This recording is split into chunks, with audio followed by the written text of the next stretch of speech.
লেপ, কম্বল, বালাপোষ, কাঁথা, চাদর, এদের মধ্যে সবচেয়ে বয়স্ক কে? কম্বল। কেন? কারণ অম্বলের সময় থেকে মানুষ কম্বল ব্যবহার করছে। অম্বল, কম্বল, ভম্বল এসব ভুলভাল উত্তর। লেপ, কম্বল, বালাপোষ, কাঁথা, চাদর, এদের মধ্যে সবচেয়ে বয়স্ক হলো কাঁথা। বুঝতে পেরেছি, নকশি কাঁথা। লেপ, কম্বল, বালাপোষ, কাঁথা, চাদর, এদের মধ্যে সবচেয়ে বকাটে কে? চাদর, আদরে বাদর হচ্ছে। লেপ, কম্বল, বালাপোষ, কাঁথা, চাদর, এদের মধ্যে সবচেয়ে মডার্ন কে? বালাপোষ বিভিন্ন পোজে পাওয়া যায়।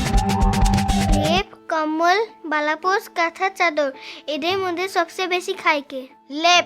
লেপ পুরাতন কাঁথা খায়, তুলো খায়, ছেঁড়া ন্যাকড়া খায়, আর শীতকাল আসলে রোদে লাঠির বাড়ি খায়।